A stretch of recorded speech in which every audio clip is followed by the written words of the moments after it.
চুরি করে ওয়াইফাই চালানো বন্ধ করতে আপনাকে ম্যাক ফিল্টার ইউজ করতে হবে।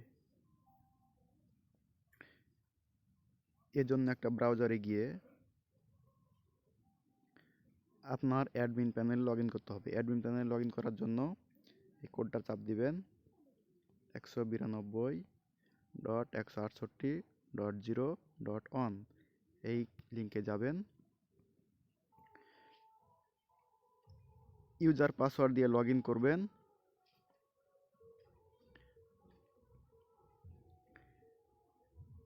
এরপর উপরে বাম পাশে 3 ড্যাশ অপশন থেকে ফাংশন অপশনে ক্লিক করবেন। এরপর ওয়াইফাই নিচে এসে ম্যাক ফিল্টারে ক্লিক করবেন।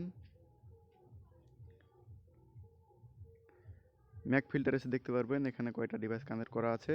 এরপর এখানে থেকে অপরিচিত কেউ থাকলে সেটা সিলেক্ট করবেন আপনি। এরপর এখান থেকে ডিলিট বাটনে চাপ দিলে সেটা ডিলিট হয়ে যাবে। এবং যদি এক্সট্রা অ্যাড করতে চান তবে প্লাস বাটনে ক্লিক করবেন। এরপর এখানে ম্যাক অ্যাড্রেসটা দিবেন। ম্যাক অ্যাড্রেস কোথায় পাবেন?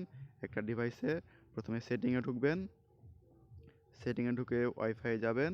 ওয়াইফাই গিয়ে অ্যাডভান্স সেটিংয়ে ক্লিক করলেই এই ম্যাক অ্যাড্রেস দেখতে পাবেন আপনি। এটা হচ্ছে ম্যাক অ্যাড্রেস। এই অ্যাড্রেসটা হুবহুব এভাবে এখানে এনে কপি করে অথবা লিখে বসিয়ে দিবেন। এরপর একটা হোস্ট নেম দিবেন। এরপর সেভ বাটনে ক্লিক করলেই এই নামে একটি ম্যাক অ্যাড্রেস অ্যাড হয়ে যাবে এবং তারপর থেকে আপনার ওয়াইফাইসে অ্যাক্সেস পেয়ে যাবে। ধন্যবাদ।